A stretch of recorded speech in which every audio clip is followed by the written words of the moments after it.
morning and welcome to Social Media Pie. This is my LinkedIn live interview series where I bring on inspiring people to inform and educate you. And today is a very special edition of Social Media Pie because it's International Women's Day. And as luck would have it, I have the Rachel Simon on with me today. Hey, Rachel, how are you doing today? I'm great. How are you? I am doing really well, and I'm excited to have a conversation today. As you guys can see up there, we're going to be talking about LinkedIn No-Nos today. And as we get the broadcast started, you see I have a ticker that's kind of running below us here. In the pre-pandemic days, Rachel, we would like tap the microphone and we would say, is this thing on? Can you guys hear me? And in the virtual world, we rely on comments from our audience to know that the live stream is working. So if you're watching this on Facebook, on LinkedIn, on YouTube, if you're watching it live, we'd love it if you could leave a comment below. If you're watching it on playback, you can still leave a comment. We'll see those for later. But the live comments will let us know that, yes, the broadcast is actually picking up. Technology is only as good if it's effective, right? If it doesn't work, we don't know. And I see we have Annette on, so it looks like the live stream is working. So Rachel, we're going to have a great conversation here today. And you and I know each other through the LinkedIn community of trainers and coaches. We both have the mindset of co-opetition, helping each other, building each other, leading each other up. For those folks that don't know you, Rachel, could you take a few minutes, tell us a little bit about you and your business? Sure. And thanks so much for having me back. You were the first LinkedIn Live I ever did was with you back in 2020. So. Oh, really? I didn't know that. Fun fact. Yeah. There you go. Here I am again. So I'm Rachel Simon. I'm located in Atlanta, Georgia. And my company is called Connect the Dots Digital. And so I really kind of fell into the LinkedIn world doing some marketing consulting. And I was helping a client who didn't know anything about LinkedIn, and really working with this person, realized this unbelievable opportunity that LinkedIn had and fell in love. So now in my business, I work with individuals and teams, and I really think of LinkedIn from the visualization of a pyramid. So thinking of the profiles being that foundation of that pyramid, and then kind of building upward with network content, and then whatever is at that pinnacle is the goals that individual or team has. So we just have the best community, and that's why I'm here. I love it, and I'm always grateful for the relationships that I've built through LinkedIn, because that's what it's all about. That's awesome. And we've been connected with each other for a while, and I feel like we were probably similar to many other LinkedIn trainers and coaches. We kind of were like, it's in toddler language, it's like parallel play. We played next to each other for a while before we actually started interacting with each other and engaging with each other on each other's posts. And then what we realize is that we can actually help each other to be more successful and more effective if we're sharing knowledge and resources back and forth. So our first conversation, I'm like, at the end, I'm like, we gotta talk again sometime. And I recently reached out to you and I said, it's been a little while. It's actually been almost 2 years now, you say, because it was 2020 from the first one. But I feel like I see you all the time because we're always interacting with each other on the platform. And I think that's one of the powerful things that you do on LinkedIn is you engage with other people. But today we're going to talk about, look at this topic, guys. We're going to be talking about LinkedIn no-nos. So things that I think you might be either doing wrong on the platform, or there might be some etiquette tips in there. So Rachel, let's kick it off. Let's tell our audience, what should they not be doing on LinkedIn? Yeah, I think you nailed it. It's sort of like that. There's two components to it. It's, first of all, I mean, LinkedIn is so complicated. It is not a plug and play. I when I'm talking to people, you can put an Instagram profile up pretty quickly and hit the ground running. LinkedIn, there's so much more that goes into it. So I think a lot of the no-nos are lack of knowledge, which is completely understandable. And then there's some that people know exactly what they're doing, and it's just maybe not the ideal behavior. They should know better. They're adults, they're grown up, so they should know better, but they don't. That's when they get the finger wagging and the disappointed face. So, one of the things I think is a top no-no is just an incomplete profile. And I think a lot of that has to do with lack of time, lack of understanding, and probably just not being incredibly active on LinkedIn. So not realizing that the profile that I put together 5 years ago may not be telling the story that I wanted to tell now. Mhm. I mean, don't you see that a lot? I see it all the time with people. I do, and I think the biggest mistake I see people making is they treat LinkedIn the same way as a resume, and a lot of the boxes, the fields look the same, so they kind of grab their resume objective statement or their professional summary statement, and they plop it in their about statement, and then but wait, you're not looking for a job, are you using LinkedIn? Well, no. Well, then why do you have it written the same way? And they kind of they write it in the way that a resume was written, and the goal of a resume is to get a job.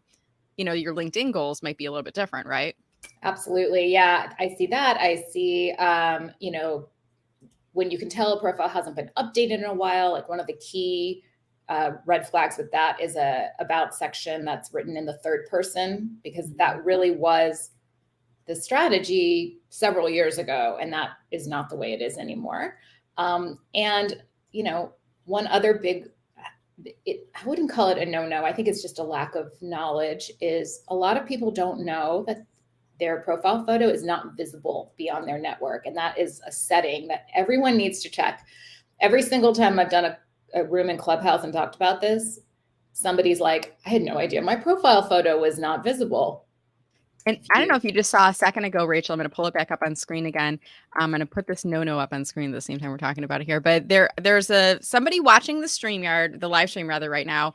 And in StreamYard, it reads from LinkedIn what it's allowed to read. So this person from Chicago is either they have their profile photo kind of locked down where only their connections can see it, or there's like a third party setting where you have to enable, it's okay to share it on Google and other places in order for us to see the photo, and we can't see that. So where can people adjust the regular profile visibility? Is that easy to explain, Rachel? Or Yeah, I think the easiest is that if you go to your profile, you click on your photo, a little menu pops up that says view or edit profile photo. Click on that, and then you'll get like a screen where there's an oval in the bottom left, and it will tell you if it's visible to public, connections. I think there's like 3 or 4 options. I would, for 99.9% of people, it needs to be set to public, because what happens is if somebody sends a connection request or engages on your content and you're not connected to them, if it's not set to that, then the question is, well, do they have a profile photo or not? And if you don't, it's very hard to build that relationship. We want to see your face. Mm-hmm. Absolutely. And I was pulling up you actually taught me something different. I usually go through the public visibility settings in the upper right hand corner. I wasn't even aware. I love when I bring on like LinkedIn coaches and I learn new things from them. It's such a cool thing. So let me show you guys this on screen right now. I'm going to pull up my webpage and I'm actually going to show you this technique that Rachel just walked us through. So I'm on my profile photo, on my profile rather, on LinkedIn. So we click on the profile circle, and then we click on view or edit profile photo, and then we go into edit, right? And it's actually, if you go back, okay, and then just click on that oval right there. look at that, public. Look at that. I did not know that. So it's the same settings that you see when you go into public visibility, that area, but it's within this is actually a lot easier, I think, to remember. So we just click on our photo, we go into the editor, and then right before we got to this screen, there's this little oval that mine says public. So just make sure that it sets a public in there. That's a really cool tip. Wow. Love it. Awesome. Thank you, Rachel, for doing that. Learning something new every day. Yeah, absolutely. That's awesome. Yeah. So what else? Gosh, there's so many. How about connect and pitch? That's always now that I think people know better, or they're getting bad advice.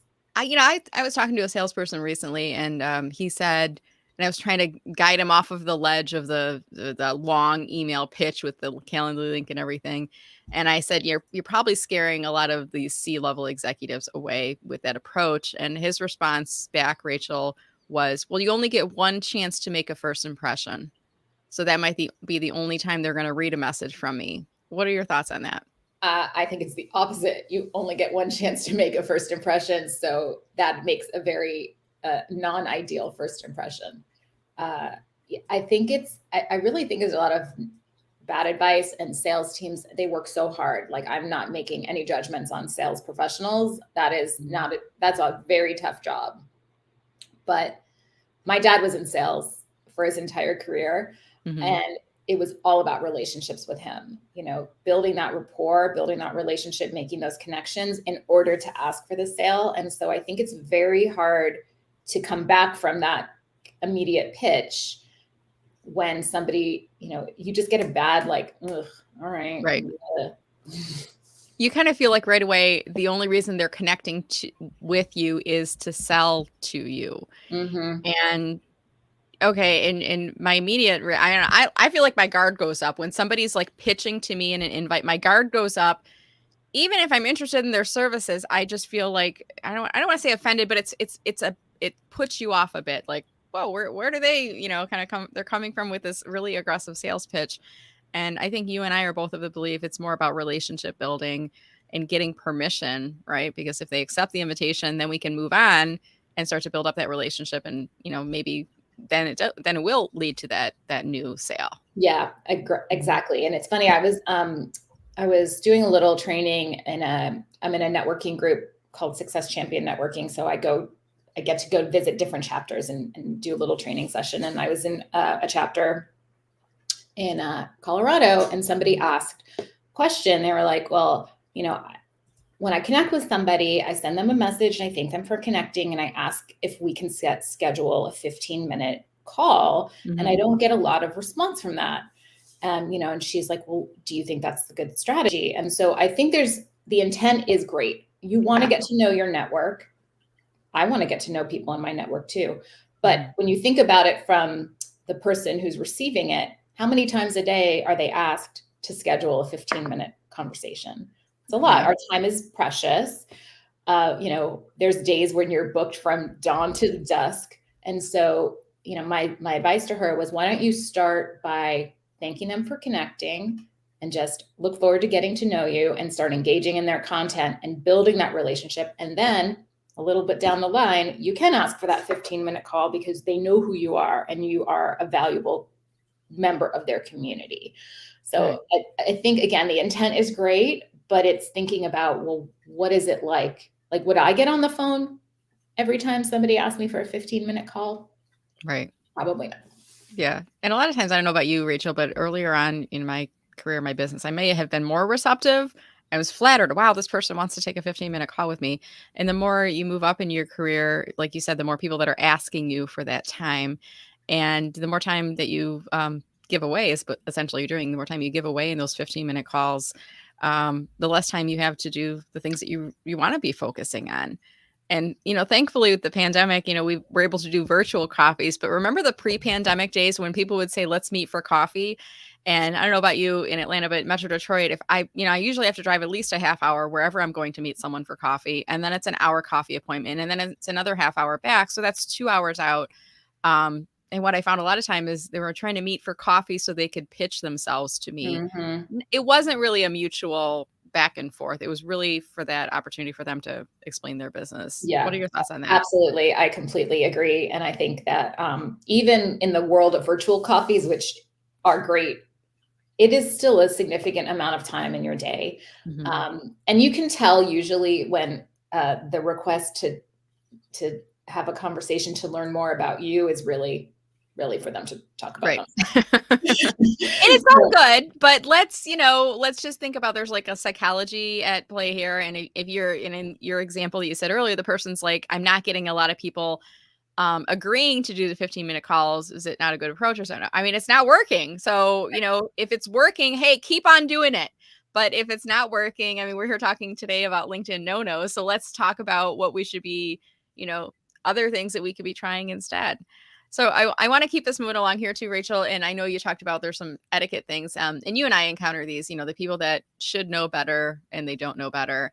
Talk to us a little bit about that. And what do you do with those interactions? What do you do when that happens to you? Like the creepy people, the creeps? Sure. Yeah. Sure. Yeah. So let's just put it right out there because we're tippy-toeing around it. It's International Women's Day. So let's talk about it. Right. I mean, so yesterday I presented to a group of women and I flat out kind of put it out there. I was like, listen, there's some creeps on LinkedIn. When you get a creepy message and you know when it's a creepy message, you need to report and block, report and block. Do not hesitate to do that, because if we don't do that, then LinkedIn isn't going to know that these creepy things are happening. So I had put a slider together about LinkedIn no-nos, and one of them was like, LinkedIn is not a dating site. Now, I'm sure some people actually probably have met their significant others through LinkedIn, but I would probably guarantee that none of those relationships started from a message received that said, "Hi, beautiful." I was just thinking, hey, babe, like it didn't start there. So talk to us a little bit about reporting and blocking.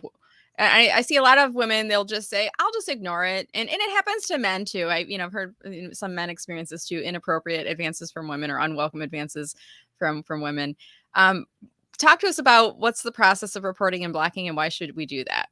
Yeah. So if you, I'm trying to visualize it where it is like in the message, there is, even in posts or, when you're going about your business on LinkedIn, if you click, what is it, 3 dots on Yeah, I'm there? going to use Sarah, who's my intern. This is not an inappropriate statement from Sarah, but she happens to be in our screen right now. So when I click on the 3 dots there, is that what you're referring to? Yeah. So Okay. that's where you can report it. And then LinkedIn is going to give you options as far as like why you're reporting it. It's inappropriate or it's fake. I use report and block, I would say, for many things, like when you can tell a profile is clearly fake, Right. things like that. But when it comes to the creepy things, usually in the DMs, it's the same process. There's the 3 little dots, click on report, and then it's going to walk you through. And then you're going to get a message, an email from LinkedIn saying, sometimes that this did not break their behavior standards or whatever that might be. There you go. Yeah. That's always a little disappointing. Sometimes it does, but I would not be hard. I would just keep doing it because, otherwise that bad behavior isn't going to change. Just like when we're disciplining our toddlers. I mean, we have older kids. You and I have kids similar age teenagers, but like when they were little, if they kept doing the same thing and we didn't reprimand them, right? they're going to keep doing it. So they need to learn. So I don't know if you were watching, I did a discussion with Leah Turner about a month ago, and we were talking about the similar thing. And Leah actually found out, and she talked to some folks at LinkedIn, but she found out that LinkedIn is actually kind of like almost automating the process of when things are reported. So if there's certain keywords that come up, they're automatically, blocked, and they agree with the report and they say, yep, this is black. Because at first level, there's so many of these reports that are coming in, they're kind of using technology to screen. So if they get it wrong, her advice was reply back to that email and encourage them to look at the post because it is actually inappropriate. Reporting is, I kind of like to say, Rachel, it's like weeding the garden. If we don't report it, that bad behavior continues to fester and grow, just like the kids' bad behavior that we have. What about blocking? What does that do? So blocking is going to keep it where that person cannot contact you again. You also won't see them in the news feed. They can't message you, basically like they do not exist on LinkedIn anymore. Something interesting though that's come up with the audio, the LinkedIn audio events, is that if there is a speaker, so if I am the host and I have 2 speakers who have been associated with the event, if they have blocked somebody, that person cannot join the event. Interesting. So not if I blocked them, but right. if anybody who is a speaker in the event has blocked somebody, that person cannot join the event. So that's sort of interesting, a little challenging, I think. Might be a good safeguard because maybe there's a reason for harassment or other reasons that the person's being blocked, but it could just be a personal preference too. This person doesn't want to see this individual on LinkedIn. So that's interesting. So you were talking about LinkedIn audio. So I want to change gears a little bit and let's talk a little bit about, and are there any LinkedIn no-nos for audio, for using LinkedIn audio, things that you're learning as you're starting to roll out your platform? Yeah, it's definitely a different interface for those of us that have been utilizing Clubhouse for the last year-ish. So, one of the tools we generally use on Clubhouse to show like support or I want to speak is flashing your mic, and that doesn't work on LinkedIn audio Oh, that's because right. Mm-hmm. first of all, there's kind of a delay when you're miking and unmiking. Mm. And so in the room that I host with Bobby Umar every Tuesday, what we decided to do for people on the stage, the people who are able to speak, is that if they want to say something, they use the thumbs up emoji, because we get 4 emojis on there. So that one, we're like, only use it if you have something to say. Because otherwise it's very hard to indicate when you want to chime in on something that's happening in the conversation. But generally it's been pretty good. I mean, I haven't seen any like bad behavior on LinkedIn audio. I think it's just learning a new platform and what the etiquette is, right? We're trying not to talk over people. It's always hard to do that in an audio event because you don't see the visual cues of when people are speaking. Right.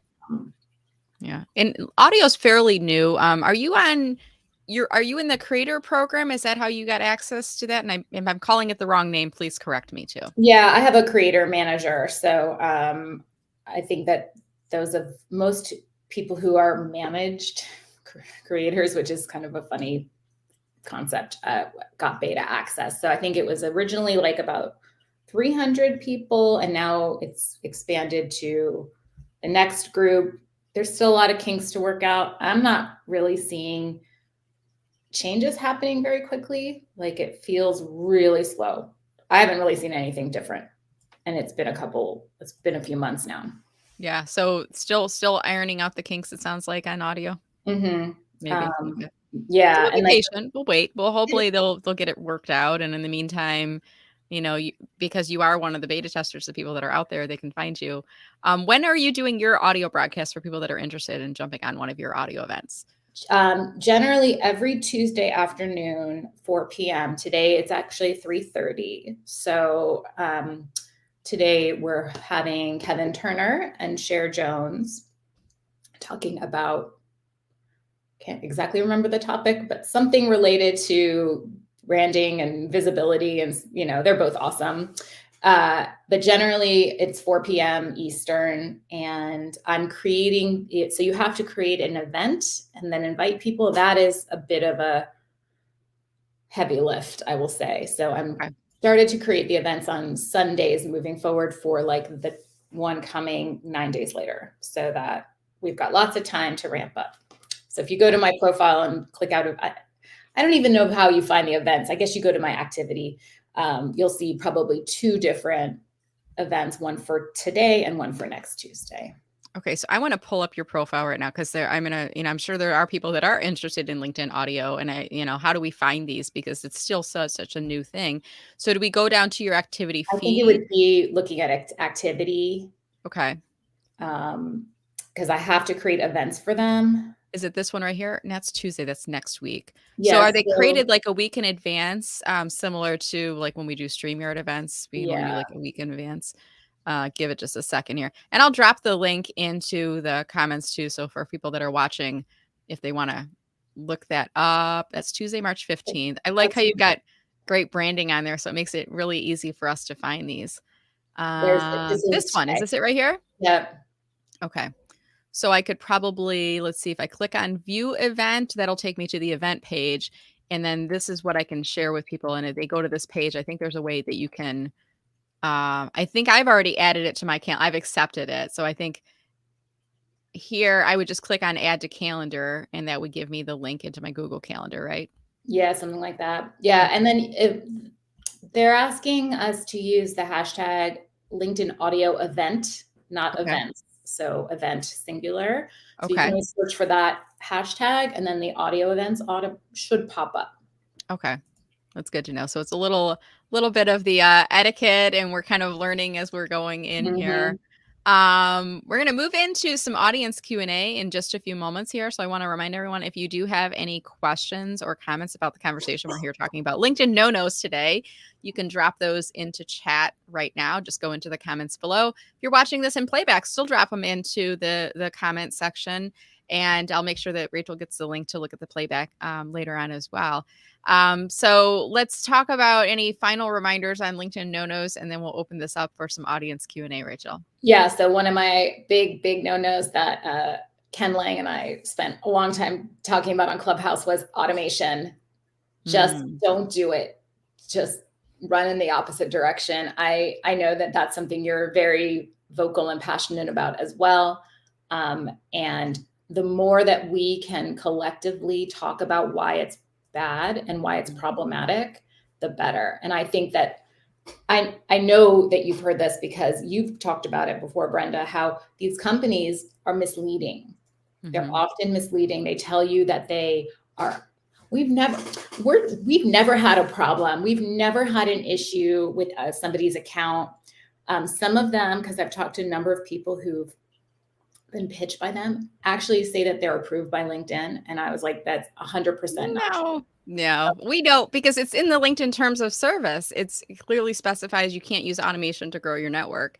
I want to share one that I got this morning, Rachel, just to share with you. I think you know my test technique that I use when I respond back. And I was like, you guys, I cannot make this stuff up. I want to show you this as an example here. So this person says they personally looked at my profile, thinks I'd be a great fit for an interview. There's their website. Here's the link. Looks automated to me. So I reply back, test. I just say test back to this person. And they reply back, hey, Brenda, thanks for showing interest. I mean, you know, it's obvious that it's automation. It's, you know, you just failed the test. And I'm not trying to poke fun at this process, but I'm trying to like reveal to you, this is what's missing is the human element. So when I reply test and you reply back with, thanks for showing interest, is pretty easy and straightforward. I didn't say I'm interested, tell me more. I said test. You're not listening. And then, you know, at that point, I reply back again with LOL, test 1, 2, 3. Then I finally got a real person.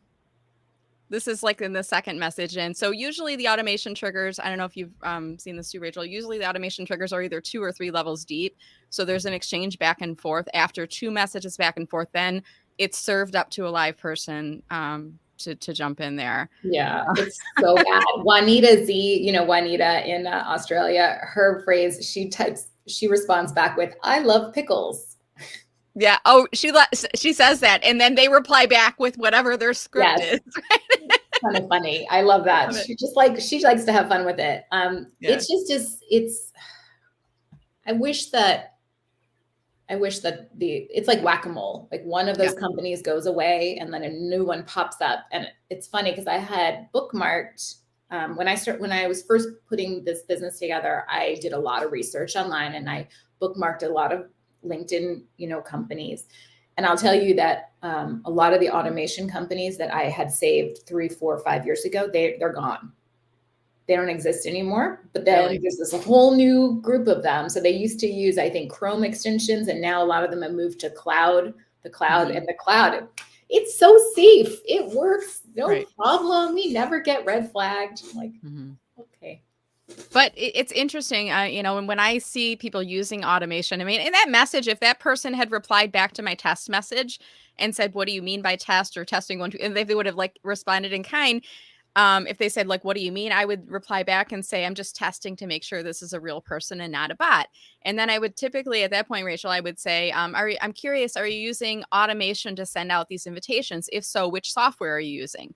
And they're usually pretty willing to tell me, here's what I'm using, you know, and I'm not going to give out any of the names right now.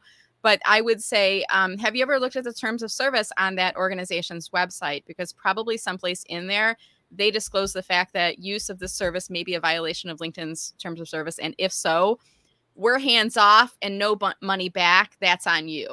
Yep. And that to me, it's kind of like it's taking advantage of people on the platform. And you and I both know this is, you know, the biggest result you're going to get on LinkedIn are by building genuine relationships, by putting in the work, by not figuring out a shortcut as a way to grow your network. I think you and I are kind of both in the same thought there. Yeah, it's really unfortunate that it's like they pull the wool over your eyes with it. It seems like, you know, it's going to deliver all these leads to my inbox. It's going to be amazing. What I see a lot, especially with some, I don't exactly know what companies these are, and I use companies in quotes, is the targeting is so bad. And every year, you know, I do my worst of connection requests blog, and the majority of those messages are automation. So the targeting is really bad. So that means people are spending money on this service, several $100s a month on this service, and they also have to pay generally for Sales Navigator. So they're paying for Sales Navigator, which is an amazing platform and can be used, so effectively for sales processes and, like prospecting. It's awesome. And then they're paying this money on top of it for garbage outreach that gives really ruins their reputation. So if somebody tells you that it's a surefire way to build your business, please run. And I've noticed one of these, because I'll often go onto their websites just to look through, and sometimes I'll find like a screen capture of here's where it says use may violate LinkedIn, and it's on you. But one of them in their FAQ section, they said, I've heard from some LinkedIn coaches not to use this service because it's a violation. And then they come back with in their FAQs, they say, well, the reason these LinkedIn coaches are saying that is because we're competing with them. We're actually more efficient than they are.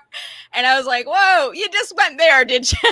But, oh my God. But we are all, we're all here to run a business. You and I are trying to legitimately help people to avoid the LinkedIn no-nos, to keep them on the platform, to grow their network more efficiently, correctly, legally, morally, right? So that we're getting more and more of the right results that we're looking for out of the platform. So having said that, Rachel, I want to change gears and we're going to move into some Q&A. Awesome. And I see some additional folks that are joining us here as well. Continue to pop their comments on.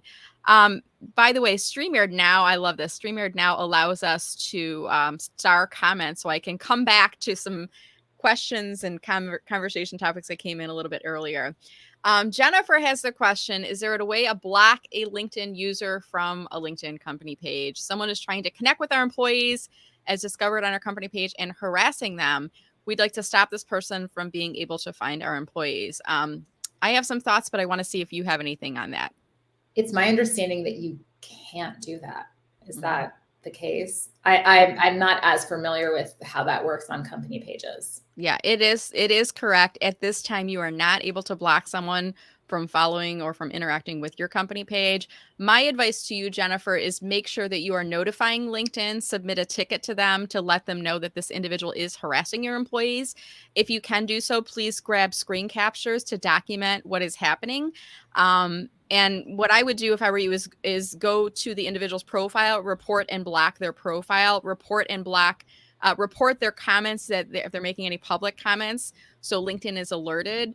My understanding is if they see a pattern happening, if it's not just one report, but several reports from this one person, they will take action on them.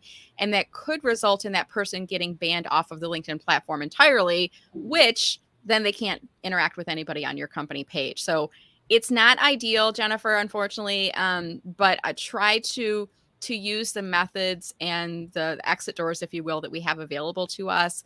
In the meantime, if there's harassment that's occurring, that's a violation of LinkedIn terms of service. So that could get them kicked off of the platform.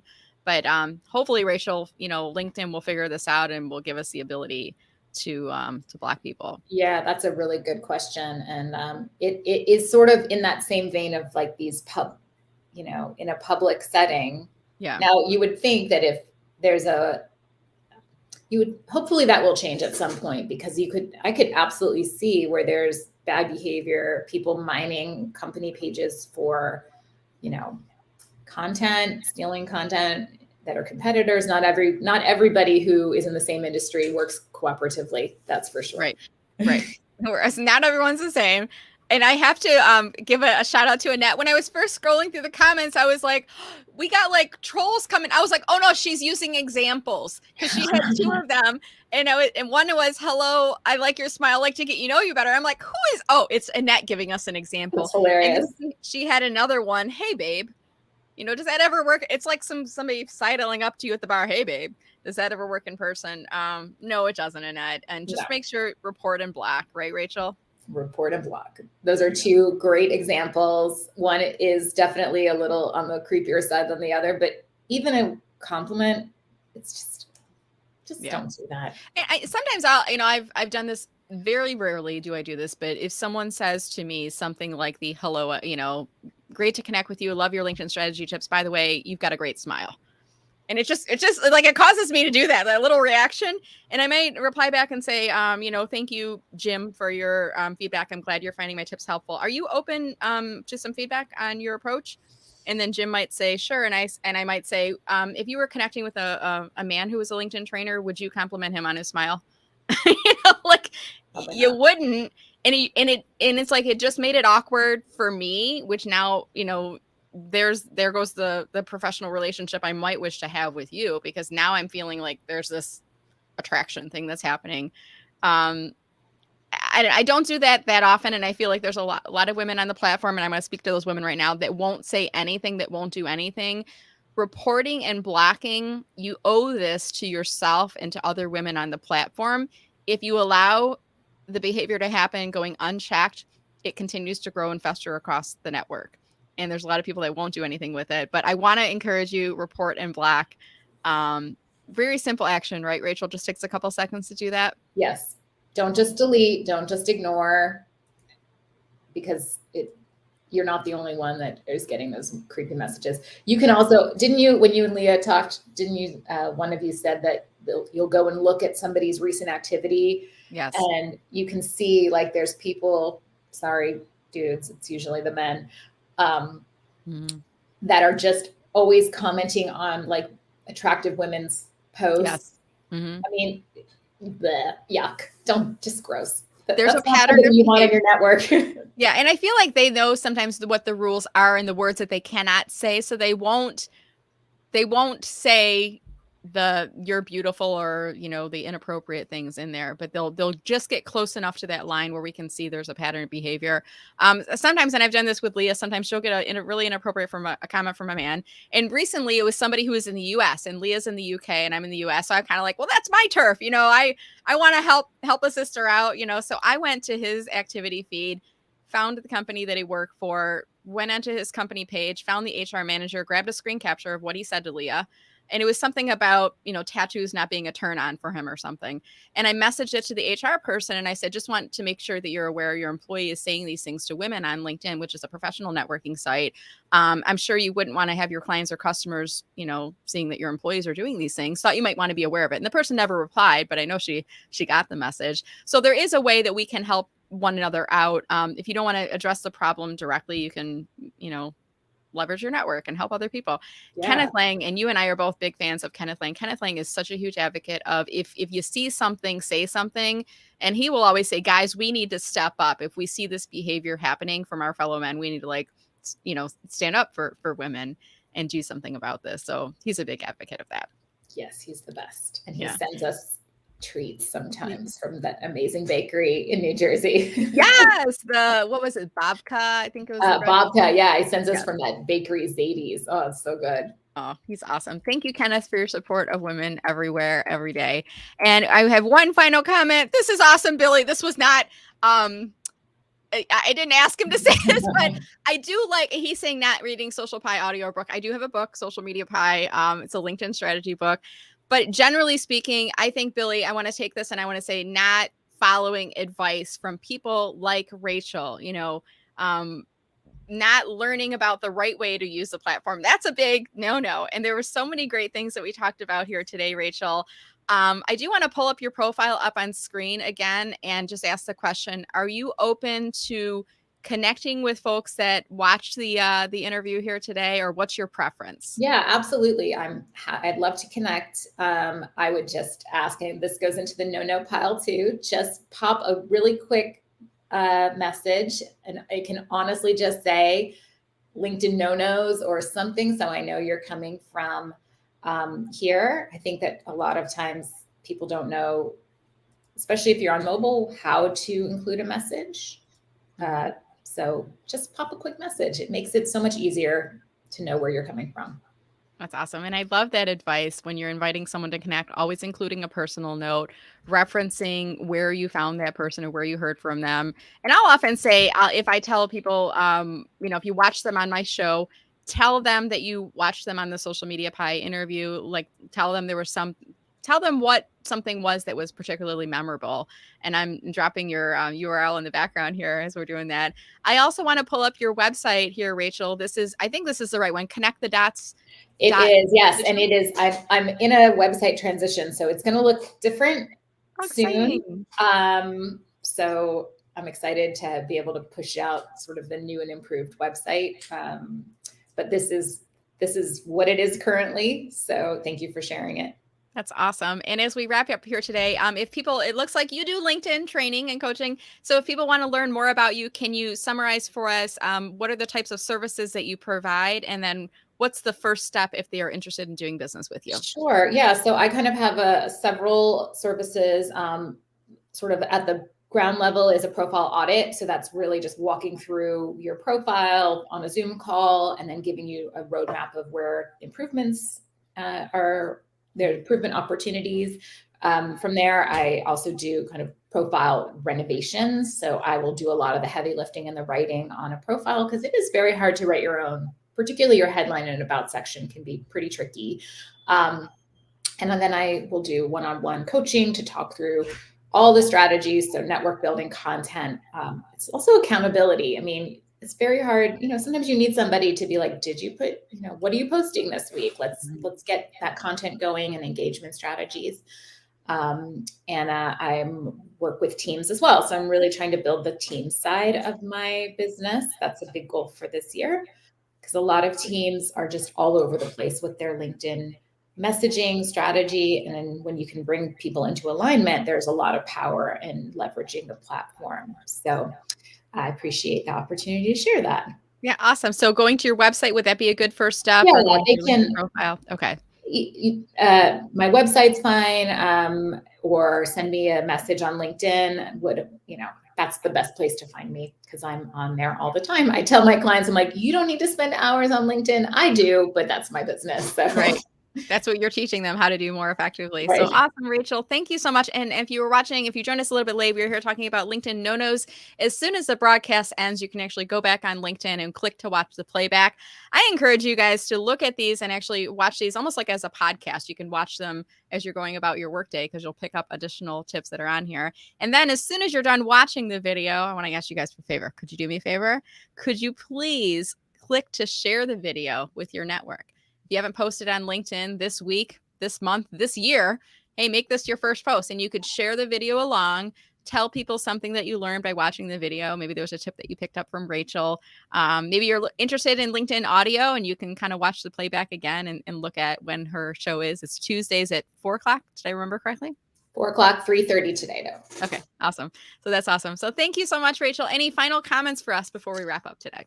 Yeah, so the last no I would share is that don't forget to have fun. If we're not having fun on LinkedIn, then why are we here? I mean, we want to build our business, but at the same time, if it is a total soul crushing, slog to log in every day, it's time to reassess and change your strategy because it should be fun and enjoyable. That's awesome. Well, thank you so much, Rachel. It was a delight being on with you. I'm going to do my best to be on tomorrow. I think I've got a dentist appointment. It's actually today, right? This afternoon. I've got a dentist appointment with my daughter. I think we'll be driving back, but I could probably just listen to it on my phone. I'm looking forward to it. You always do such a great job. You're such a gracious host. I want to encourage people, if you're interested in LinkedIn audio, to check out Rachel's upcoming events and definitely connect with her. Thank you again, Rachel. I look forward to seeing you around LinkedIn. Thank you so much. This was great fun. All right, guys, have a wonderful day. Stay safe and stay healthy, everyone. And happy International Women's Day to all the amazing women that are out there on the platform. I look forward to seeing you guys every Tuesday here on LinkedIn. I do the Social Media Pie live Tuesday mornings at 9:05 a.m. Eastern. So mark your calendar and look for us again next week. Stay safe, everyone, and we'll see you around. Take care.